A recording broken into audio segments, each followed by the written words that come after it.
And welcome back to the Behind the Mic podcast. This is going to be the first episode in a 4-episode series. And I'm very excited about this because it took me a while to get this done. I've known this person for a very, very, very long time. And she has a wonderful journey in the fitness space. And I was there at like the very beginning of it. And kind of before it started. Really? Yeah. Okay, so like kind of before. Well, kind of before my training started, but working out. Yeah, you're already in like the fitness space. Yeah. All right, so this woman keeps chiming in, so I'm just going to introduce her, Genesis Qezada. Welcome to the show. Thank you for having me. Thank you for coming, man. I know you're a very, very busy woman. So for those of you who don't know who Genesis is, she is a celebrity trainer. Can you just run through like some of your clients so that people know who you deal with? A couple next wives. I have Elena Rose, which is Derek Rose's wife. Kendra Randall, Julius Randall's wife. Major. It's major. Major. They're both major. And a couple of friends of mine. Edgar's wife. Yeah, Edward Barlanga, the champ. The champ. She works for her wife, so with his fiance, I should say. It's just refreshing to see you in this space because I know like where you started. When I met you, you were going to Manhattan College, right? Yeah, in Riverdale. So I ran across your page one day on like Instagram and you were like moving hella weight. I'm like, it was this little girl. I was like 17, 18 years old. Yeah, so you were like moving hella weight. We had a friend in common, Jeremy. And I remember you came to the gym. It was CrossFit XT then, which is now CrossFit 914 or 914 CrossFit. But you walked in there and you guys were doing a photo shoot. And I think that's when we kind of became friends. Yeah, right? that's the first time. And then I went to a powerlifting meeting you had. Yeah, I was actually prepping for a powerlifting meet at the time. So. Okay, so let's start there. Let's start with like your journey. Like how'd you get into fitness, and what made you pick powerlifting? Because that had to be like a progression, right? Yeah, so it was actually accidental because I was in high school and I had to take a strength and conditioning class at the time. Okay. I think it was my junior or my senior year. And that's when I kind of realized, like, even my teacher was like, you're very strong. Like, if you actually pursued this or practiced this, like, regularly, you would go somewhere. Mm-hmm. And at that time, I was in high school and I was working at Lifetime in Westchester. And I met my first coach, who's Jordan. I don't know if you knew him. No. He was amazing. He kind of took me under his wing, and because he saw me and he was like, I could train you to do something major. And that's when I started powerlifting. And I did my first competition, and I have like What weight did you compete at? I was 139. 139 pounds. So I had to move up to the 72 weight class because I did not make my 138 mark. Okay. So let's talk numbers. What's your best and favorite lift? My favorite lift is the deadlift. I love deadlift. Okay. So because I'm the strongest in deadlift. So what's your PR there? Lifetime PR? 395. I never got to hit 405. You know that? Really? No. I think if I start prep again, if I were to get a powerlifting coach, and if I was to really get on schedule with that, I could definitely hit 405. Okay. But there was a point that I was deadlifting 365 for reps with no belt. I remember that. No belt. At that time, this was only like 2 years ago, but my life was, I stopped that, but I loved it. I love. What's your back squat? My back squat max was 325. Yeah. Bench? Pretty impressive. I'm impressed with that stuff. Those numbers impress me now because I know I can't do that at this moment. Yeah. So it's like, wow. My bench was 160, I think. Still respectable. Yeah. Man. I just wanted to like have that one plate. And once I hit that one plate mark, I was like, all right, what's next? You're good with that. There's more. Yeah. So, yeah, man, I remember when you were like in the thick of the whole powerlifting scene, and I just always That remember was you. my life at that. Yeah, that was you just took it right to where I was gonna go.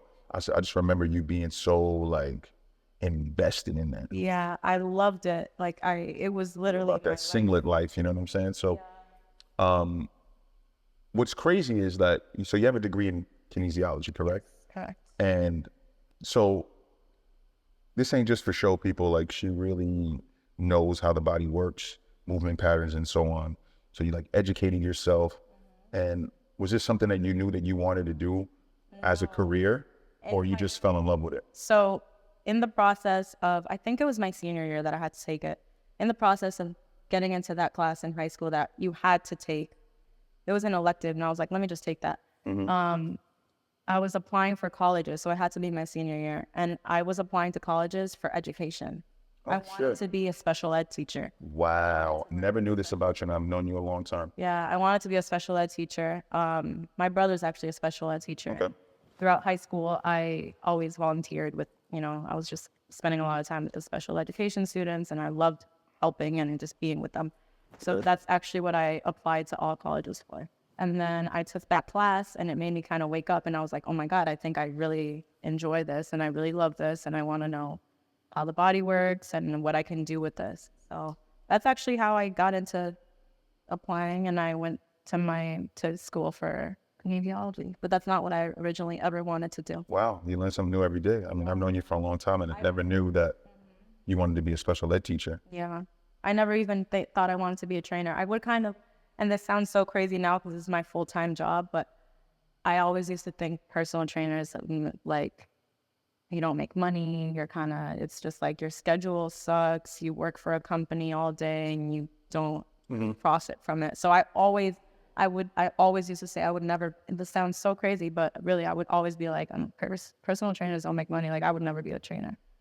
Like what I wanted to do was go to PT school, be a physical therapist and do all that. But what flipped the switch? COVID. COVID happened. COVID made a lot of people make a pivot, you know, and what they wanted to do with their lives. I was in my junior year of college and I had no job. I was babysitting at the time prior to that. At that point, I thought I was making good money. And, I was babysitting and COVID happened. Parents were home. No one wanted to be around anyone's family. So I was kind of not laid off, but, they were like, oh, we don't really need you right now. And then I was always all my friends were in the fitness industry. So I had a friend, Marlene, who I went to see. And it was so weird the way, if you think of it, it's like I was never close to her prior to that. It was just so random. Like one day I was like, let me go visit you like at your gym. Like, let me go see. And mind you, I never thought of being a trainer at this point at all. I had my certificates already. I was certified, everything. I just never did anything with it. And I went to visit her at the gym and she was just like, oh, so what are you doing right now? No one's really working. And I'm like, nothing, I'm home, I'm training. I set up a little gym at home. That was my life at the point. There was nothing else to do. And she was just like, why aren't you training? And my answer was literally, I have nowhere to go and train then. Like, I don't have a gym. And she was like, hello, we're literally in a gym right now. And my other friend, they work together, Rob, he has a gym in New Rochelle, RB Fitness. And he was there at the moment too. And then she was just like, let's talk. And I was like, no, I can't do that. I'm scared. I have no clients. Like, where am I going to start? What if no one wants to train with me? Those were the exact words out of my mouth. And I remember that because I was like, what if no one wants to train with me? I was like, that's my biggest fear. What if I post that I become a trainer and I get no hit-ups? Yeah. Like, that's scary. That's scary to me. So it was always that fear of just taking the step. But you made that step. Yeah. At that point, I had maybe 15,000 followers. And she was just like, well, you have followers. Maybe if you start with one person, maybe that one person can turn into more. She's like, don't be scared because that's how everything starts. Like the trickle effect, yeah. Yeah, she's like, you can't be scared about that. And I was like, oh my God, but I don't know pricing. I don't know how I'm going to really do this. I'm scared. It was just a lot. But the same day while I was at the gym, which turned into a whole business thing, I posted something on my story, and I was like, if I started training clients who would be interested, because at that time my Instagram was, filled with just workout. It was just workout videos, workout content, Yep. workout clothes, workout, everything. Everything was working out or in the gym. That's how people knew me. People would be like, where are you at? You in the gym? Like, it was just that. Yeah. Now it kind of turned into more of a lifestyle fitness thing. But at that time it was fully that. So people knew that I was training and stuff. So I kind of posted it up there, and I posted the yes, no poll, Yeah. and I got like 70 yeses, Okay. and I was just like, oh, but it's easy to click. It's harder to actually get a customer, get a client, not a customer, a client, and get somebody who's actually willing to want to train with you and pay you for a service. Because it's easy to, go on Instagram and be like, oh, I want to look like her. But it's hard to get up and do And do the work. Yeah. So that was my biggest fear, but that's how it started. Wow. So you just kind of like jumping into the unknown, Literally. and you bet on yourself, man. And like, that's what it comes down to, like really believing in who you are, and, and putting that into the universe and then pushing from there. Yeah. It has to start within first before you can even do anything else. Like, you got to believe in you before somebody else can come to you 100%. and then believe in you to change their body. You know what I'm saying? So I never knew, because I always saw you as this like super confident like girl. So, you know what I'm saying? So I never thought that you would be this person that like would doubt themselves. Because I always like, to get on a platform and move weight and to do the things that you do, you have to have a level of That brings confidence. I feel like at that point, that was kind of my safe space. Like I went into, makes sense. so I've been in Mount Vernon Barbell since 2017. You know this. Yep. I tell everyone about this gym because I've been there for so long, and it's just. So you were there when they were at the old location? I was there since literally the inception of it. Yep. Yeah. So I was there.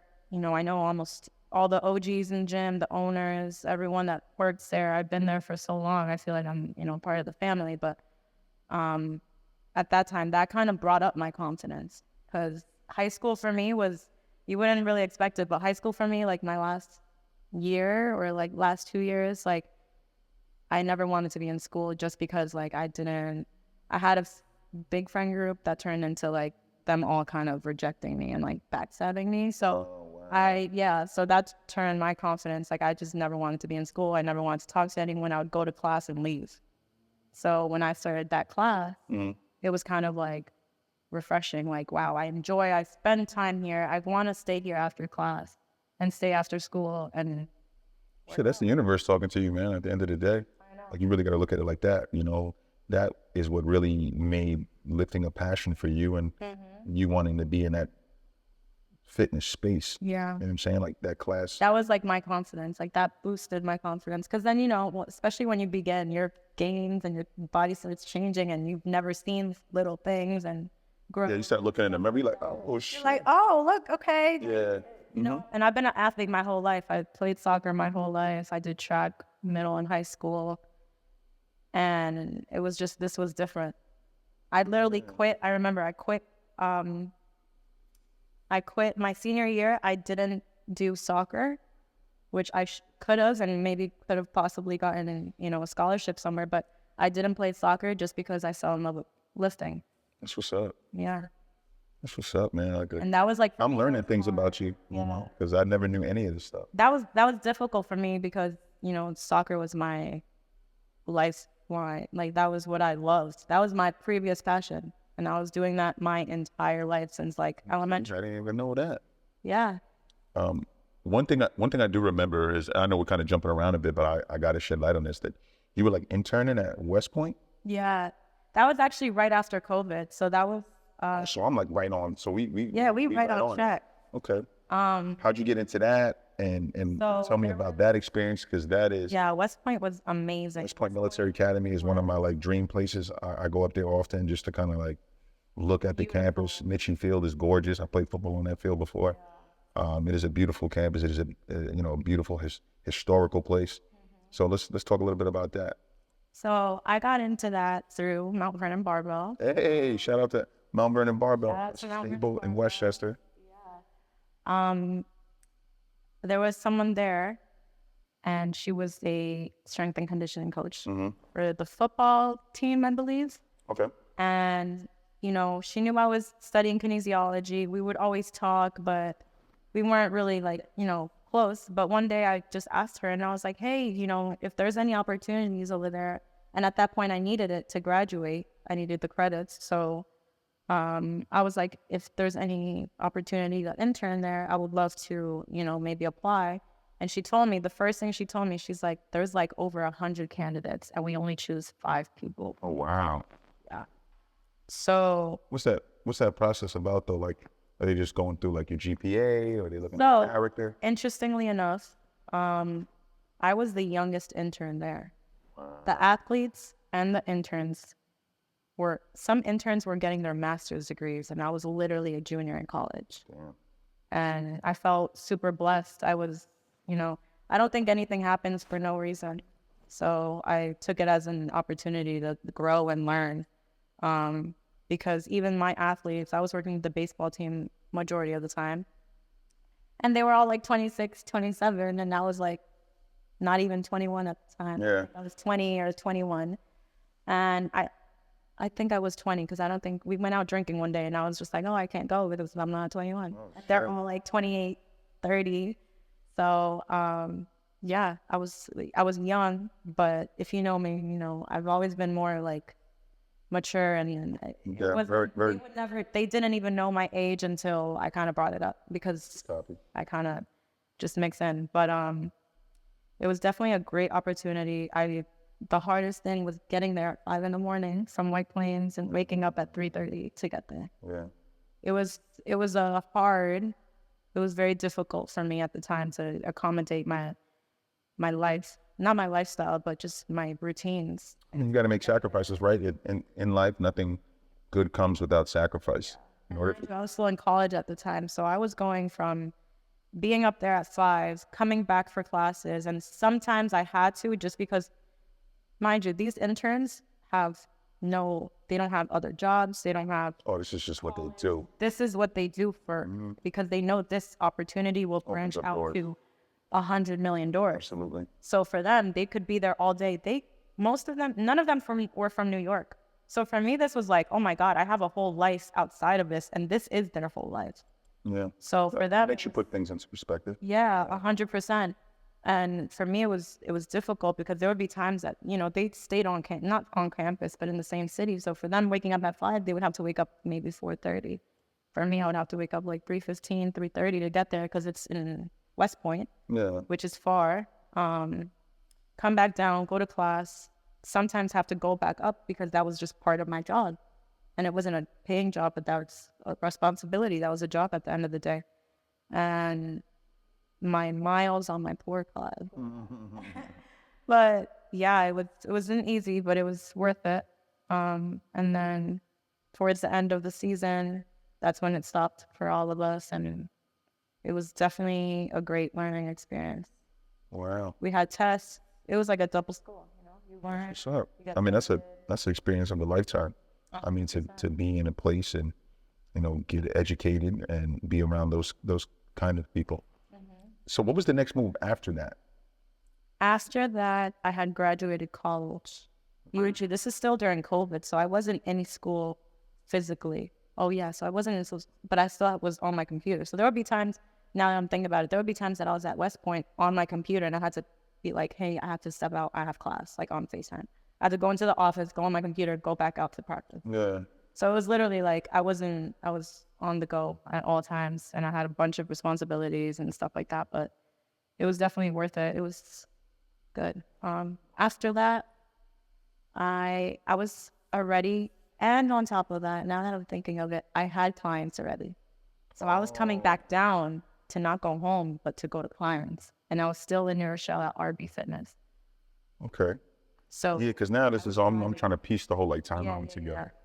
Because that's when I was just starting with clients, but I did have clients. So I would have to come back, and I would have to push my clients back most of the time because I was running late. Let me ask you a question, right? How long did it take you to get like a decent client base? That's a hard question, because I feel like I could still do more to this point. All right, so let me rephrase that to when you felt like your pockets was good. When you were like, I got a little money in my pocket, I can buy myself this little bag. You get the shoes. You know what it was when I had a Honda Civic, brand new, no complaints. I love that car. But I think it was when I got my BMW. That's when I noticed the upgrade in my mind was like, I seen you pull up in the new whip and I was like, oh shit. Like, Mind you, I think I was literally 20 years old, and yeah. I just felt accomplished because for me, I'm like low-key a tomboy. I grew up with my two brothers. I've always been into cars, always, always. So for me, that was a big accomplishment. It wasn't just a car. It was something that I was like, yeah, I'm pulling up in my sporty car. It's a BMW, and I did this. Yeah. You know? So it wasn't even because of like what car it was or like what people would think of me, because I That don't was care. a goal you set. It's something that you had in your mind, right? And I mean, one thing I know about you from being around you and like knowing you is like, you got like a checklist, and it's like you kind of just go down 1, 2, 3, and just go. And I think once you get in the mode, there's no stopping. And I feel like that's when I saw the switch. Yeah. As soon as you got the new car, it was like. And it sounds so materialistic, but it really, like, mentally, it wasn't materialistic. In essence, it isn't, because the goal was the car, right? So like the goal. Like, I can do this. Yes. Yeah. So like you got yourself in a space where you can grow to a point where you have this car. Like, 'cause I don't care who you are. Everybody has some material, something in their life that they strive to get, be it a house, a car, a piece of jewelry, a watch. Like I know guys like, oh, you know, this birthday, I'm gonna get this Rollie, or I'm gonna get this AP. You know, it's those type of things that kind of get the ball rolling for you to now set out these goals. But I definitely noticed a switch. And at that point, even my parents were like, "Are you sure? Because you don't need to do this." Like, I still had months left on my Civic, but I was when I have, this is the way I am, and I think you know this, anything, which is a bad habit and a good habit. But when I have something on my mind that I want, I'm going to go get it, and I'm going to get it soon. Well, listen, that's how ain't nothing wrong with that, because that pushed me to even that car was a mental, like, okay, now I got to do better. Now I got to afford this, so now I got to push more. Yeah, that should put some fire underneath your ass. I mean, you should be like, all right, man, I got to make this known. I got to start making. And it's not something, like, oh my God, how am I going to do this? It was more so of a motivational thing. Like, I'm going to do this, and I have to do this. So I'm going to make myself comfortable with not what I have, but with what I'm going to have. So I like how you said that, what I'm going to have. Yeah. It's like you already prepping yourself. I always say this, right?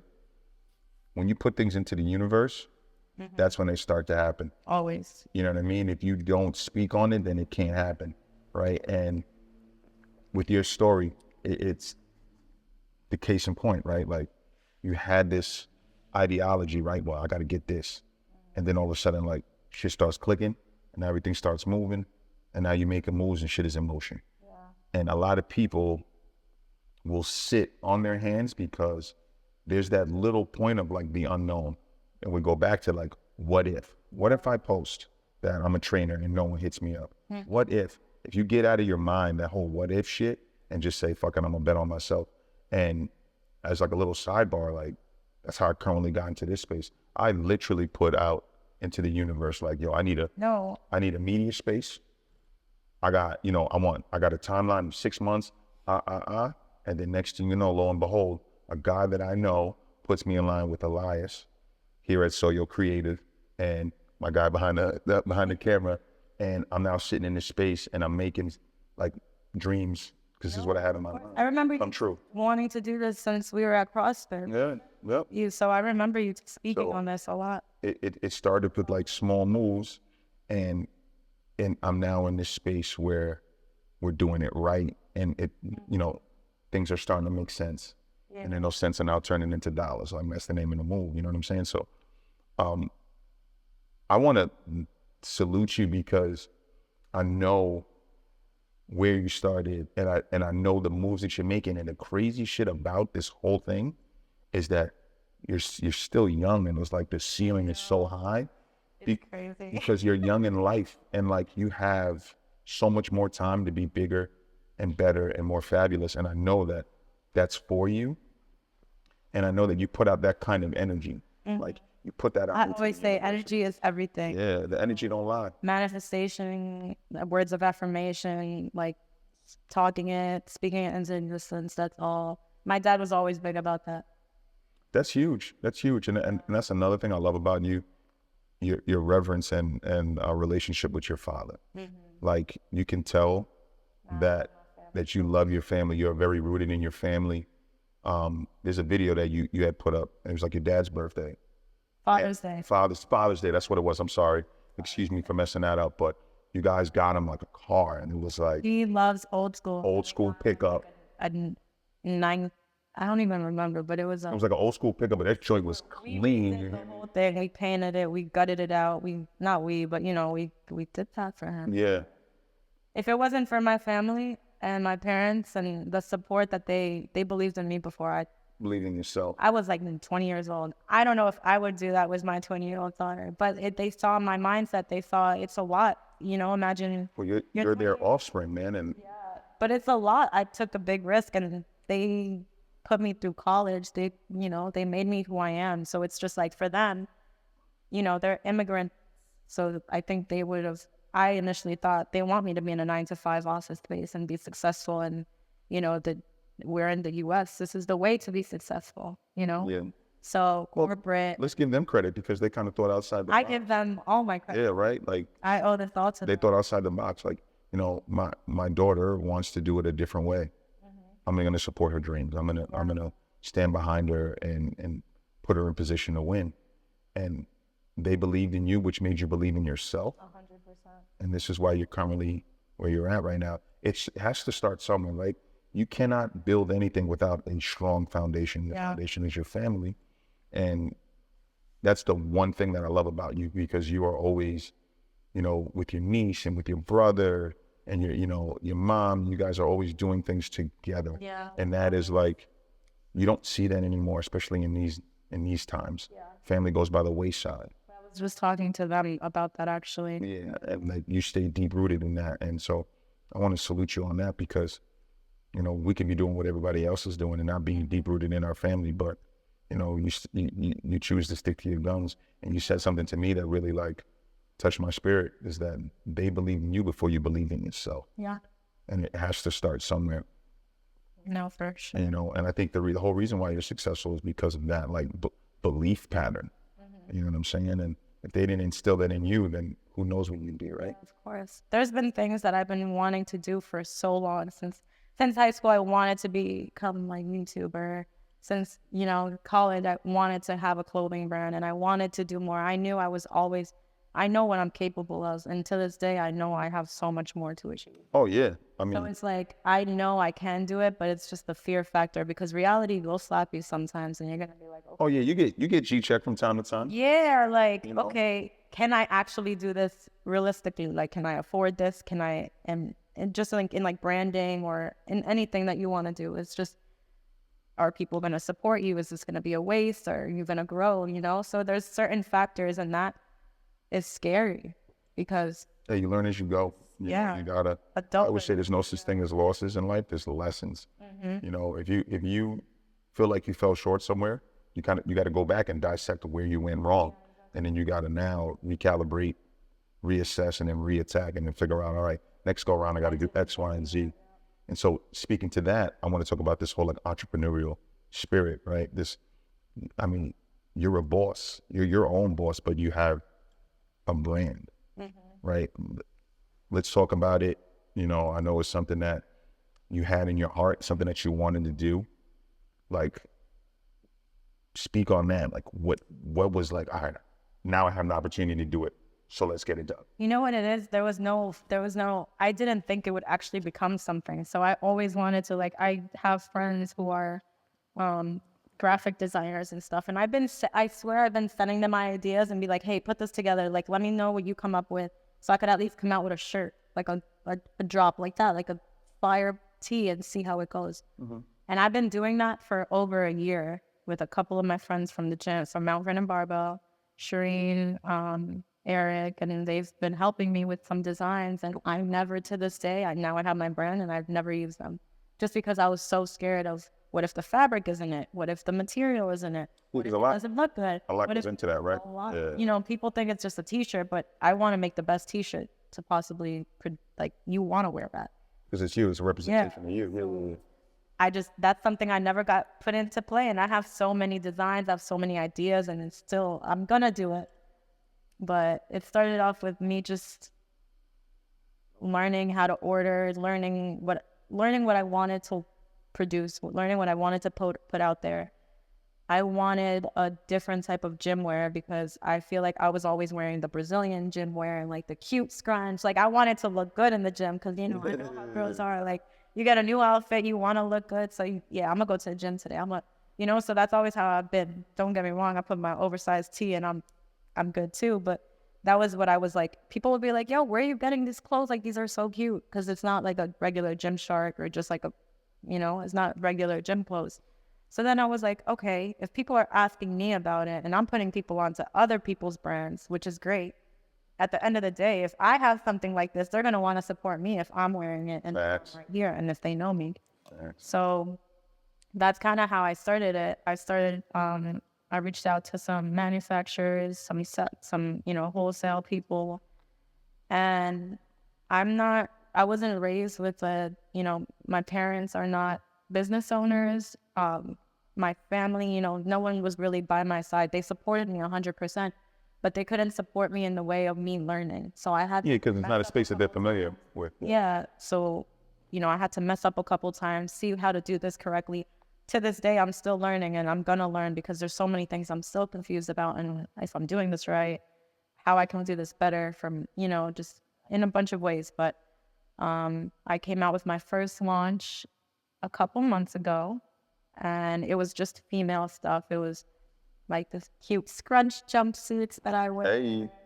Yeah, but it's like sexy stuff. It's not like, so that's when I started getting into more stuff because there were some people that would be like, oh my God, this is awesome, but I'm not confident enough to wear this and I wish I could support you. So I was like, okay, what else can I make? So it kind of opens up the lens a bit. Because of course I want something that represents me and my ideas, but of course I want to involve everybody. I want this to be for everybody. So that's when I kind of got into it. And this is still new. I came out with my first drop in May, maybe, not even. Oh, so it's relatively fresh. Yeah.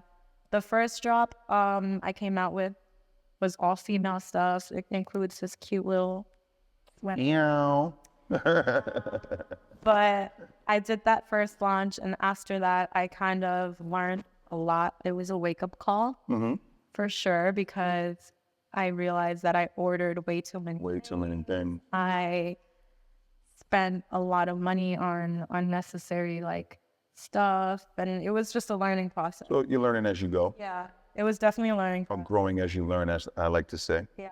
I don't want to say it was like a slap in the face, but humbly it was a little slap in the face because I'm like, damn, okay, so this is what I did wrong. How can I make this right for my next drop? So I just came out with my next drop.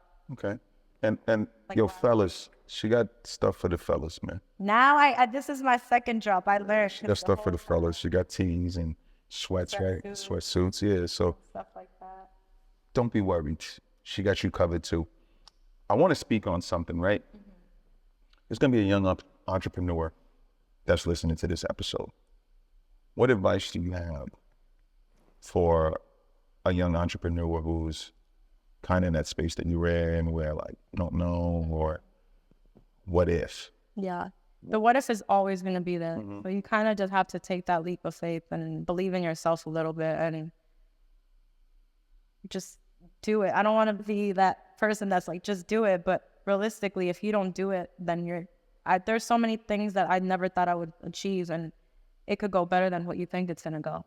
So it could really change your life if you do it correctly. And if you just believe in yourself and do stuff, quality is everything, even with anything. It could be not even clothing. It could be video production. You want to be the best video producer or video producer. Producer.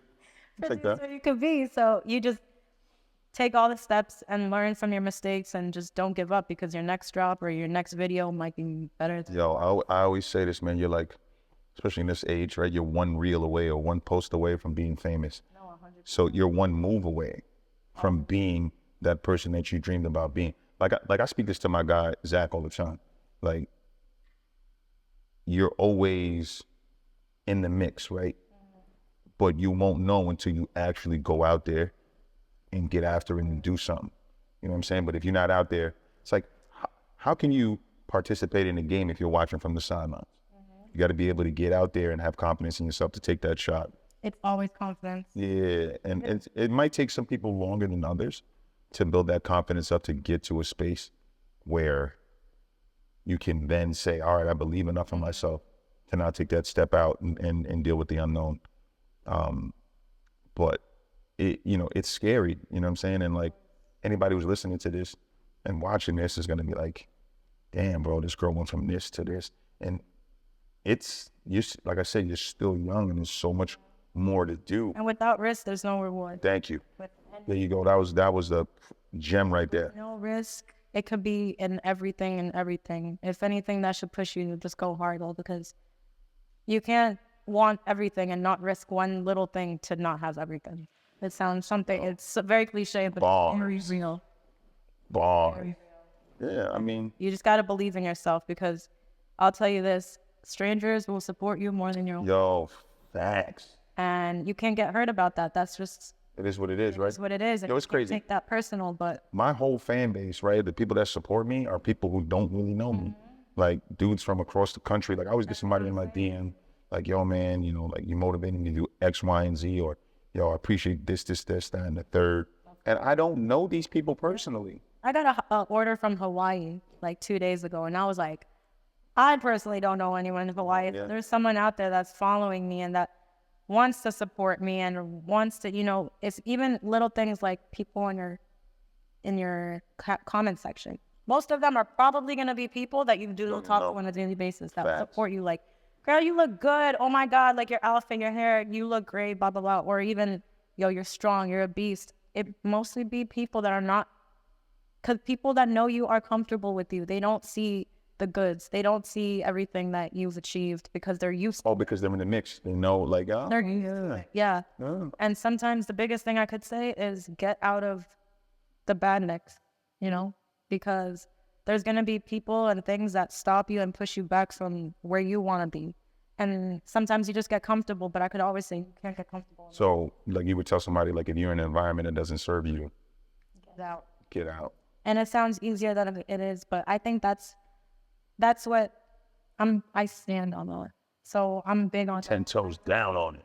Yeah, if I'm ever in a position where I feel like I'm not going to grow, or I feel like I feel a certain way with this person, or in any situation, I'm not one. I think I'm very straightforward. So in that way, it can make me, a bitch. And it's not really a bitch. I'm just doing what's best for me. Let me tell you. So I'm sorry. And it comes off. I believe in that 1,000% because you got to set boundaries. And I always say boundaries aren't to keep people, it isn't to keep people out. Mm-mm.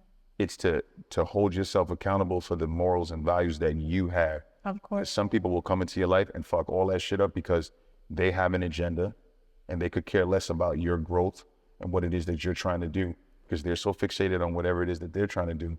Whatever carnage and chaos that they're creating in your life, they could care less. Yeah. So you have to set up boundaries to protect your energy and your space. Your energy is everything. Yeah. I'll tell you that because that's what I hear that from. I think that's one thing that makes me different. I think it's just, I'm not trying to talk about myself, but this is just what I hear from other people. It's like energy. You can't fake energy. You can fake what you say to a person. You can fake how you act around a person. You can't fake your energy. Yeah.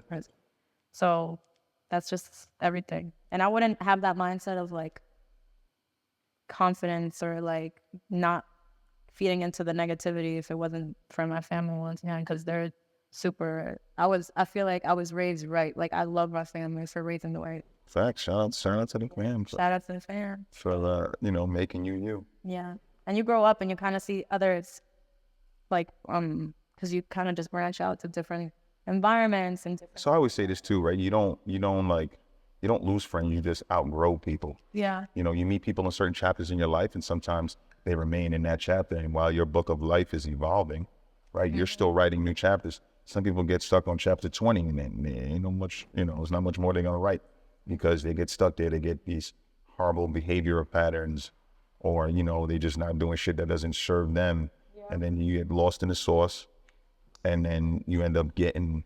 And boy, is it easy to get lost in this sauce. Oh, absolutely, absolutely. I mean, I got lost in the sauce at one point in my life. We all have. So, finding our way out of that's the hard part. Getting back, to doing what you're supposed to do. Like, when you get knocked off your pivot, that's the part that, that's that whole, Maslow's hierarchy, right? The top of Maslow's hierarchy is this thing called self-actualization. When you can get to that, most people don't make it there. Because at the bottom of it is, the real basic shit, right? Food, shelter, water, that kind of shit, right?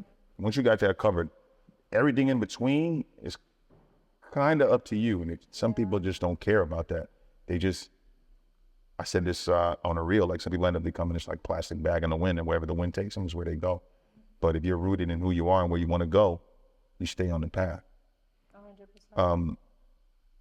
The last thing I want to cover is, what's next for you? So, because you got so much happening, man. I feel like I'm gonna tap into your page tomorrow, and you're gonna be on a fucking private jet going somewhere, man. And then you're gonna forget all the little people because you super blown up and shit. I mean, who I am. I think that's why we could get along so many years, and we haven't really spoken or hung out, because the same G you met in 2017, the same G I'm gonna continue to be. Just a little, you all evolve, but nothing else changes. So I'm still a full-time personal trainer for myself. I have my clients. A couple of my clients moved, and a couple of my clients travel a lot, so I do full virtuals. Okay. Every day I still train. Elena lives in Tennessee now. I train her every single day. Nothing changes. Same routine. Just not there in person. But I'm actually going out to Tennessee soon. Hey, Memphis. Same, yeah. It's definitely not. What up with it? But yeah, and I'm still full-time training. I have my clients in Westchester. I have my clients in the city, and I'm just continuing to grow my brand. This is actually all me. Yeah, head to toe, huh? Except for them Travis. You know what I'm saying? Except for them Travis. She got a little heat on her feet. You know what I'm saying? You can't see. You see, if you dress it up, you won't even know it. Yeah, she got a little heat on her feet. I'm not mad at it. I'm a sneaker guy, so I always pay attention. I start from the feet and then I work my way up. Yeah, you definitely do. But that's what I'm hoping to do. I'm just continuing to, evolve and just, like you said, knock some things off my checklist. Yeah, man. I mean, I have some things coming for me. So my birthday's next week. I got myself a new car. Yeah, I did see the joint Inspire. I'm not gonna lie. It's just, for me, that's a self-accomplishment thing. So for me, I just want to keep. You just keep leveling up, man. You just keep leveling up, and I can't be mad at that because once again I go back to this. I saw where you started, right? And we talk about that Civic, right? It's pushing that Civic, and now you're on the bigger and better things, and I feel like. And I know this is gonna come. Like I said, I'm gonna tap into your page, and you're gonna be or I'll be on E! Entertainment News or some shit, and G's gonna be on there training somebody, and then there's gonna be a whole segment on you. And the thing is, I'm not. How some people are nah, that's not gonna happen. I'm not saying that's not gonna happen because I know that shit's gonna happen because things happen when they're not. When you don't plan stuff. I swear to God, I never thought I would be where I am. And it's not like I'm amazing or rich or nothing, but at this age, I never thought, if I look back to 2020 when I wanted to start this and when I kind of took the leap of faith and I was I'm gonna do this myself. Rich is perception too, you know what I'm saying? I'm rich in life. Yeah.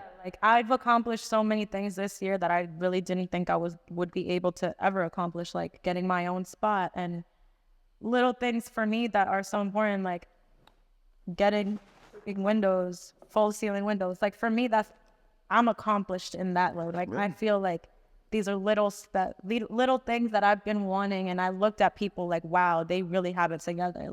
Just because they had little things like that, but for me, that shows me to accomplish that at 23. That you pay attention in detail. Yeah, but for me, that's why I just want to keep growing because I know next year I'm not going to be where I am today. And that's an amazing, it's just an amazing feeling. I feel proud of myself for where I am today. Come on my show dropping fucking gems and shit. God, yeah.